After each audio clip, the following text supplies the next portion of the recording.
Como os decía el martes pasado, Fluent Spanish Express está a punto de cumplir 5 años. Este año, a diferencia de otros, me he acordado de que llega el aniversario. Supongo que es porque es el quinto, es una cifra así más redonda. Además, los españoles con el 5, ya sabéis que tenemos una rima, ¿no? 5 por el culo. Digo, no, mentira. Bueno, el caso es que hoy he decidido hacer un episodio en el que voy a hacer una especie de reflexión, no sé cómo decirlo, de cosas que he aprendido escuchando a cientos de estudiantes, ¿vale? Pues yo con Fluent Spanish Express llevo 5 años, pero antes de Fluent Spanish Express ya daba clases, ya estaba trabajando con muchos estudiantes. Entonces hoy voy a hacer un episodio que pues podría hablar de 1000 millones de cosas que he aprendido pues escuchando y hablando con muchos estudiantes, pero bueno, voy a reducirlo a 10 que se me ocurran ahora, pues para no hacer esto interminable y que no estemos aquí todo el día con esto, porque tampoco es plan de ponerse aquí a hablar y estar toda la mañana, ¿no? Bien, entonces, como digo, voy a contaros 10 cosas que he aprendido escuchando a cientos de estudiantes. Este es el episodio 589 de Fluent Spanish Express Podcast. Hoy es viernes 5 de junio de 2026. Joder, cómo pasa el tiempo. Yo soy Diego Villanueva y cada semana os traigo un nuevo episodio del podcast más desafiante de español avanzado. ¿Y por qué digo esto siempre? Bueno, porque sin adaptar la velocidad ni el vocabulario, sin guión, sin filtros.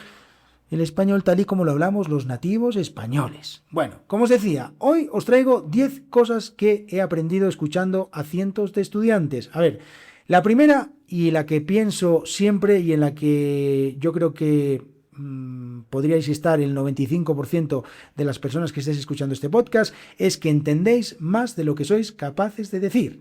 Bien. Para muchos de vosotros, entender no es un problema. Si estáis escuchando este podcast, ya tenéis esa pantalla, como se suele decir, pasada. Ya habéis llegado a un nivel de comprensión auditiva cojonudo. ¿Por qué? Bueno, pues que si me estáis escuchando a mí, que estoy hablando como si estuviéramos en la barra de un bar tomándonos una cerveza, pues podéis entender casi a cualquier nativo, ¿vale? Bueno, a ver, hay acentos y cosas, pero yo hablo de manera natural, de manera rápida, como hablo normalmente cuando no estoy delante del micrófono, y las personas que habéis trabajado conmigo sabéis perfectamente que yo nunca adapto mi manera de hablar, siempre os hablo como hablo siempre, ¿vale? Entonces, el problema no es lo que entendemos, es lo que somos capaces de usar.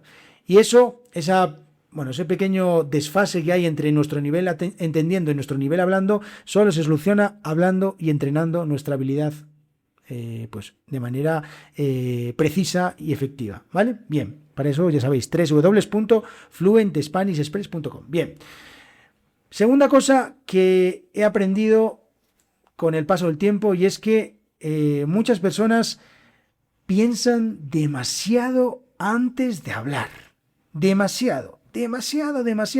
Fijaos yo que estoy haciendo este episodio de podcast sin guión. O sea, estoy pensando ahora mismo sobre la marcha mientras estoy hablando de las cosas que yo detecto que he aprendido con muchos estudiantes, ¿vale? Entonces, pensar demasiado antes de hablar es un problema muy grave, muy grave. Porque pensar mucho nos bloquea. Y esto, como os digo en muchos episodios, querer construir la frase perfecta antes de decirla, que todo sea maravilloso, increíble, eso, joder, no existe. ¿Cuántas veces os pasa que estés hablando con alguien y cuando terminéis la conversación decís, hostia, ¿por qué no habré dicho esto que era perfecto? Bueno, pues que las cosas son así. O sea, cuanto más pensamos, peor hablamos. Y esto lo veo constantemente. Sin embargo, cuando veo que una persona comienza a relajarse, comienza a no preocuparse tanto de decir las cosas perfectas, ahí es cuando empieza a mejorar su fluidez. Y esto lo veo constantemente en el entrenamiento. O sea, pero que de verdad, seguramente alguna de las personas que estáis escuchando esto y que hacéis el entrenamiento de Fluent Spanish Express, diréis, es verdad, joder, desde que no pienso tanto, hablo mucho más fluido. Y esto es en el 100% de los casos, de la gente con la que trabajo, siempre veo lo mismo. Cuando dejan de pensar tanto es cuando empiezan a sentirse mucho más fluidos, cuando empiezan a tener confianza, cuando empiezan a decir cosas mejores, porque es que es matemático. Bien. Tercera cosa. Esto también lo veo muy a menudo. Estudiantes que se obsesionan con cosas que en realidad no son el problema. ¿Cuántas veces, joder, si me dieran 1 euro por cada vez que escucho eso de, no, voy a repasar toda la gramática? Hostia, yo cada vez que escucho esa frase, Es mi kriptonita, como de Superman. O sea, me entra una flojera y digo, pero cojones, ¿cómo te vas a poner a estudiar toda la gramática otra vez? Ya llevas 10 años estudiando gramática. ¿Para qué quieres estudiar gramática otra vez? Todas las cosas que no hace falta. No hace falta que repases cosas que ya sabes, que no tiene sentido. Utilízalas, ya está. Y mientras tanto, mientras que nos ponemos a nosotros una tarea inabarcable, porque además estudiar toda la puta gramática es una tarea que, joder, lleváis 10 años estudiando gramática y os vais a poner otros 10 años a estudiar gramática, o pensáis que porque ya habéis estudiado la gramática vais a estudiar toda la gramática española en una semana. No, coño, o sea, eso no va a pasar. Entonces, mientras que estamos en estas tareas faraónicas, no trabajamos realmente lo que sí va a marcar la diferencia, ¿vale? Habilidades como reaccionar, como mantener el ritmo, como relajarnos, como ser capaces de organizar bien las cosas que decimos. El problema casi nunca es el que creemos. O sea, a veces pensamos, joder, es que yo tengo un problema con esto. No. O sea, para eso estamos también los profesores, porque muchas veces llega un estudiante y me dice, yo tengo problema con esto, y se pone a hablar y digo, ¿qué problema? No, tú tienes un problema con esto. Y me dice, hostia, pero yo no me había dado cuenta que tenía un problema con esto. Pues lo tienes. No tienes un problema con lo que pensabas, sino con esta otra cosa. Entonces, el problema casi nunca es lo que creemos. Una manera de saber qué es lo que está frenando nuestra fluidez, el test de fluidez, ya sabéis. Bueno, siempre lo digo. Vale, otra cosa que veo constantemente y que también he aprendido que le pasa al... No sé, no voy a decir un porcentaje porque esto es como los anuncios de la televisión, pero muchas personas no utilizáis todo lo que sabéis. La infrautilización, es decir, la utilización del lenguaje por debajo de lo que ya sabéis. Tenéis herramientas, tenéis vocabulario, expresiones, gramática, la de Dios. Tenéis un montón de cosas, pero no sois capaces de usarlas. Os quedáis en cosas, pues, que con las que os sentís seguros, seguras, lo cual está bien, no pasa nada, pero no salís nunca de esa zona de confort, o no sé cómo llamarlo. Tampoco quiero esto suene como si fuera un gurú de cosas de estas de linking o cosas de estas, pero a veces el siempre intentar buscar un poquito más allá, un pasito más allá, es una cosa que podemos entrenar y que de hecho debemos entrenar. Fijaos que aquí siempre estoy hablando de entrenar, no estoy hablando de estudiar, ¿eh? O sea, es que llevamos 4 cosas y ya estoy hablando solo de entrenar, ¿vale? Porque la fluidez no se estudia, se entrena. Bien, otra cosa, venga, ¿cuántas vamos? 1, 2, 3, 4, 5, la 5, venga.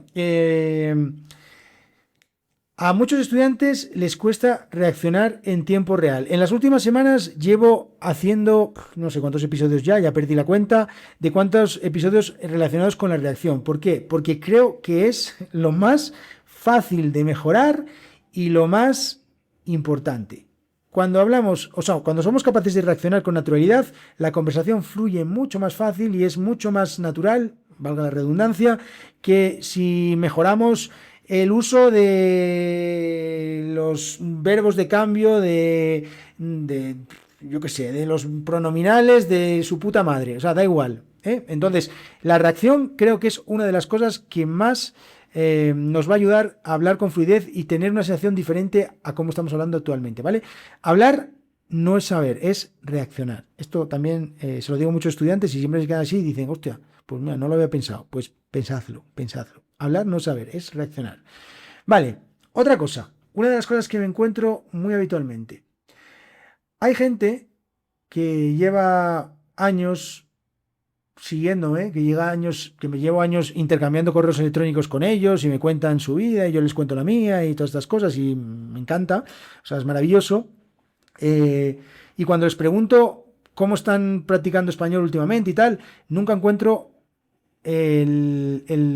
estoy hablando... O sea, no, me voy a explicarlo otra vez, me voy a reconstruir la frase. Lo que pasa es que muchas veces cuando alguien me cuenta sus rutinas practicando español, me doy cuenta que un porcentaje muy alto son rutinas que no tienen que ver con hablar, ¿vale? O sea, sí, escucho muchos podcasts, veo muchas películas, veo muchas series, leo un montón de libros, pero luego hablo media hora en la semana, si acaso, o a veces, de vez en cuando, con mi prima, la de Cuenca. No, o sea, muchos estudiantes creo que habláis menos de lo que deberíais. O sea, si yo me tuviera que enfocar ahora mismo en algo, sería en hablar por los codos. Todo el puto día hablando con todas las cosas que podáis. Tengo estudiantes que cambiaron muchísimo su mentalidad relacionado con esto y además, bueno, pues de aquí ahora mismo estoy pensando en Ana, que pues ahora cada vez que ve un español en su tienda, pues le empieza a hablar en español y se lanza y se pasa un rato hablando con ellos. Joder, eso es maravilloso. Cada vez que me cuenta estas historias, me encanta. El pensar que antes, cuando escuchabas hablar a alguien de español, no tenías la confianza de meterte dentro de la conversación y ahora pues lo abordas y le dices, oye, que sois de España, joder, ¿y de dónde soy? Y empiezas a hablar, es maravilloso. Entonces, hay que buscar maneras de hablar todo lo que podamos. Y diréis, Diego, es que no, yo vivo en a tomar por culo donde no hay españoles y es un imposible. No, existe internet. Existen muchas maneras de intentar conseguir hablar al menos un rato durante la semana. Esto de verdad que creo que marca la diferencia. Hablar todo lo que podáis. O sea, de verdad, de verdad. A montar en bicicleta se aprende montando en bicicleta. No se aprende leyendo un libro sobre cómo montar en bicicleta. O sea, eso es así. Bien. Vale. 1, 2, 3, 4, 5, 6, 7. Venga, 7. 7, la séptima cosa. Una cosa que veo siempre. Cuando un estudiante empieza a relajarse, empieza a soltarse, mejoran rapidísimo, rapidísimo. El progreso no es lineal. Esto lo contaba en un episodio de podcast, que a veces tenemos la sensación de que nos estancamos, de que llevamos un montón de tiempo ahí en una zona gris que no somos capaces de salir de ella. Vale, pues una de las claves para mejorar vuestro español en el nivel que tenéis ahora mismo es relajaros. Relajaros. Hace tiempo, y esto os voy a contar una anécdota, pensaba en hacer un curso que se llamaba, o lo llamé en mi cabeza, Mindfulness para aprender español o para mejorar español. Porque pienso que el relajarse, el quitarle hierro al tema de hablar, el relativizar mucho la manera en la que practicamos, ayuda muchísimo a que nos quitemos un peso súper importante de encima y seamos capaces de mejorar mucho más rápido. Entonces, si en este punto pensáis, ¿cómo coño puedo hacer para mejorar? Porque llevo mucho tiempo sin mejorar. La primera respuesta es relajarse.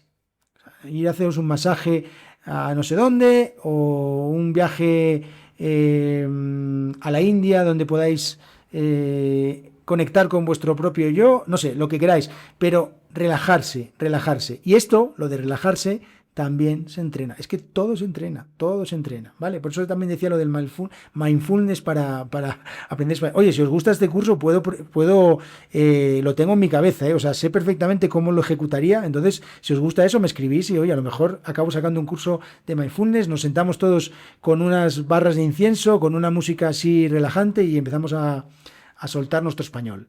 Vale. Otra cosa que he aprendido después de trabajar o hablar o escuchar a muchos estudiantes.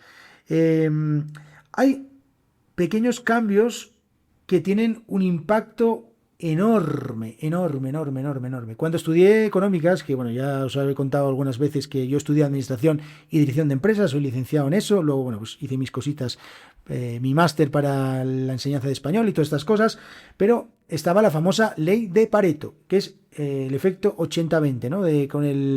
Con el 20% de esfuerzo conseguir el 80% de resultado, ¿vale? Entonces, por eso muchas veces cuando me encuentro con un estudiante que me dice, oye Diego, ¿y qué hago? Vale, a veces simplemente lo que les digo es lo menos posible. Hay que cambiar lo menos posible, pero hay que cambiar algo que tenga un efecto súper importante en tu manera de hablar. Cada persona tiene algo diferente que puede mejorar para cambiar radicalmente su manera de hablar en español, ¿vale? De hablar con más fluidez. Algunos, pues, es la reacción, otros es el ritmo, otros es la organización, otros es la confianza, a veces simplemente es una cuestión de confianza. Vale, hay pequeños cambios que podéis hacer que tienen un impacto bestial, o sea, un impacto de la hostia. Y esto... no necesitamos hacer más cosas. Es que esto a veces, joder, a veces me encuentro uno y dice, no, yo ahora voy a hacer esto, y te hace una lista que digo, joder, pero tú aparte de esto, tienes vida, o sea, tienes familia, tienes trabajo, tienes hijos, tienes... Porque si tienes todo esto, no sé cómo vas a hacer tu checklist de cosas que tienes pendientes o que quieres hacer con tu español. A veces hacer cosas, menos cosas, pero mejor hechas, hace la diferencia, de verdad. Bien, la 9. Venga, la 9. Mira, ya que hablaba de la confianza cambia completamente la forma de hablar. O sea, me encuentro muchas veces estudiantes que empiezan hablando con millones de dudas, con muchos bloqueos, con muchas cosas que no, que dices, digo yo, joder, pero ¿cómo es posible que esta persona que lleva estudiando español tanto tiempo y que sabe tantas cosas y además le pregunto una cosa y la sabe y todas estas cosas, no sea capaz de hablar de manera más fluida? Bueno, pues es una cuestión de confianza. Muchas veces, cuando estoy trabajando con estudiantes, más que un profesor, soy un psicólogo. Bueno, esto es un poco de intrusismo laboral, tengo que reconocerlo a veces, pero a veces cuando estoy trabajando con estudiantes, lo que estoy trabajando más es que consigan confianza cuando están hablando, porque eso lo cambia absolutamente todo, ¿vale? La mentalidad, y de nuevo no quiero sonar como un gurú, como un coach de estos así motivacional y todas estas cosas, la mentalidad es clave para que seamos capaces de hablar con más fluidez, ¿vale? La misma persona, sin aprender ni una sola estructura, ni una sola frase, ni una sola expresión más, con más confianza es capaz de hablar muchísimo mejor. O sea, años luz, ¿eh? No os lo podéis imaginar. Es que, joder, podría pensar en muchos estudiantes con los que he visto este cambio tan radical. La confianza se nota mucho más que el nivel. O sea, hay personas que de verdad no necesitáis más, necesitáis confianza. Y eso, pues también se trabaja la confianza, ¿vale? No es una cosa que venga ahí por ciencia infusa, de la nada, y que de repente digas, voy a hablar con más confianza. No, esto hay que trabajarlo también. Vale, y la 10ª, y esto, mira, me acuerdo del otro día que hacía un episodio en el que contestaba una pregunta de Joel y que hablaba de Sara. Desde aquí un saludo a las dos, a Joel y a Sara. La fluidez hace que todo lo demás pase a un segundo plano. Hostia, diréis, joder, ¿qué dices, Diego, tío? Pero estás loco, que tú deja de beber mientras estás haciendo el podcast. No, de verdad os lo digo, la fluidez manda. Cuando alguien es fluido, da igual si comete errores pequeños, si tiene acento, si se equivoca en no sé qué, o sea, da absolutamente igual. Cuando una persona habla de manera fluida, es como que te atrapa, te embelesa, te cautiva, no sé cómo decirlo, y todo lo demás pasa a un segundo plano. Luego, a ver, obviamente que las cosas se ven y se notan, pero una persona que habla de manera fluida tiene muchísimo terreno ganado para cualquier cosa, para disfrutar mucho más del idioma cuando está hablando con nativos, para ser capaz de decir cosas mucho más complejas, eso os lo decía en otro episodio. O sea, un montón de cosas que, de verdad, cuando yo hablo de entrenar la fluidez, no os podéis imaginar lo que cambia el juego, el mejorar la fluidez. De verdad que lo cambia absolutamente todo. O sea, y no lo digo yo, no lo digo yo. Lo dicen los estudiantes que vinieron a trabajar de una manera, pues con bloqueos y con muchas cosas y acaban hablando de manera mucho más fluida. O sea, que cambia, de verdad que cambia el juego, de verdad. Vale. Después de todo esto que os acabo de decir, y podría seguir aquí, como digo, todo el día hablando de mil cosas que he aprendido de los estudiantes, hay una cosa que cada día tengo más clara, que tengo absolutamente clarísima, en la que creo, y es lo que digo siempre, que la fluidez no se estudia, la fluidez se entrena. Esto lo tengo tan claro como que me llamo Diego. O sea, lo tengo tan claro, de verdad. Por cierto, aquí en Colombia, cuando alguien me pregunta mi nombre, siempre me preguntan, ¿y cuál es tu segundo nombre? Yo digo, no, joder, en España normalmente no tenemos segundo nombre. Aquí en Colombia es que todos tienen un segundo nombre. Bueno, esto como curiosidad. Bueno, espera, que me enrollo. Antes de que me vaya, no os vayáis. Esperad un momento. Bien, la semana que viene, quinto aniversario de Fluent Spanish Express. Voy a hacer 2 episodios, el martes y el viernes. 2 episodios especiales. El martes respondiendo a vuestras preguntas. El viernes os voy a contar algo interesante, bueno, yo creo que es interesante, sobre mis 5 años con Fluent Spanish Express. Espero que os gusten y de nuevo, si queréis cambiar vuestra manera de hablar español, www.fluentespanishexpress.com. Escribidme, de verdad, no perdéis absolutamente nada. Oye, Diego, esto que estás diciendo en el podcast me está tocando la fibra. ¿qué puedo hacer? Y yo os ayudo, de verdad, para eso estoy. Nos vemos la próxima semana en la que estaré de quinto cumpleaños, de quinto aniversario. Joder, el niño se me va haciendo grande. Dentro de poco ya, Fluent Spanish Express va a la universidad. Como dice el síndrome del nido vacío. Bueno, nada, que me enrollo mucho. Nos vemos la semana que viene. Que tengáis muy buen fin de semana. Adiós.